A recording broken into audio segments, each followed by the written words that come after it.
राजा अज़हर के सरकारी कम में मुदाखलत वारे केस में अदालत आॾो पेश कयो वियो आहे।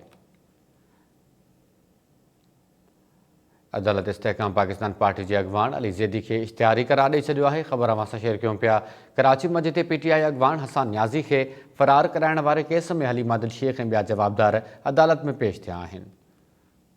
तफ़सील मालूम कयूं था। नज़ीर मेमून लाइन ते मौजूद आहे। जी नज़ीर, आगाह कजो हवाले सां।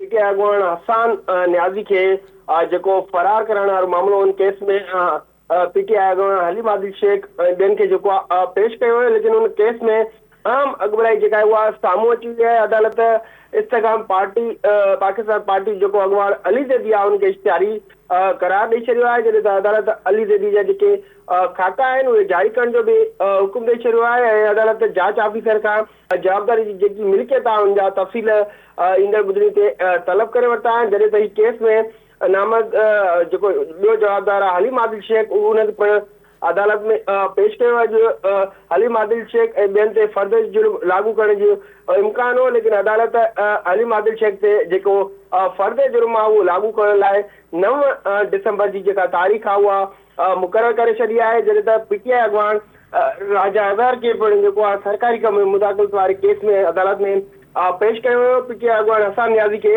अदालत मां फरार करण वारे केस में जेल अख़्तियारियुनि PTI सिंध जो जेको सदर आहे हलीम आदिल शेख ऐं ॿियनि जवाबदारनि खे पेश कयो। इम्कान हो त ईंदड़ ॿुधणी ते PTI जेको सिंध जो सदर हलीम आदिल शेख ऐं ॿियनि ते जवाबदारनि ते जेको फर्द जुर्म आहे उहो लागू कयो वेंदो, लेकिन उन सिलसिले में अदालत 9 दिसंबर जी जेका तारीख़ आहे उहा मुक़ररु करे छॾी आहे। हलीम आदिल शेख ते इल्ज़ाम आहे त हुन पेशी दौरान तहरीक इंसाफ़ जो जेको अगवान आहे हसन न्याज़ी उनखे फरार करण जी कोशिश कई, जॾहिं त इहो हलीम आदिल शेख खिलाफ़ सिटी कोर्ट थाणे में केस दाख़िल थियल आहे। उन सिलसिले में अदालत जेको इस्तेहकाम पार्टी जो जेको अगवान आहे अली ज़ैदी उनखे इश्तिहारी करार ॾेई संदसि खाका जेके जारी करण जो बि हुकुम ॾेई छॾियो आहे। अदालत जांच ऑफिसर खां ईंदड़ ॿुधणीअ ते जवाबदार जी जेका मिल्कियत आहे उनजा जेके तफ़सील आहिनि उहे तलब करे वरिता आहिनि।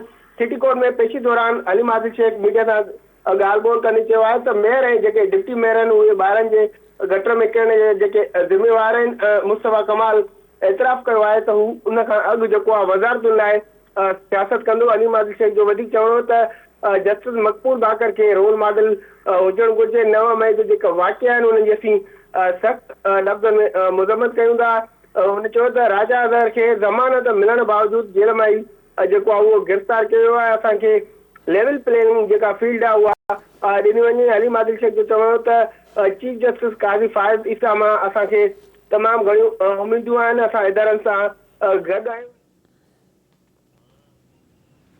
ठीक है नज़ीर मेमून, वॾी महिरबानी इन हवाले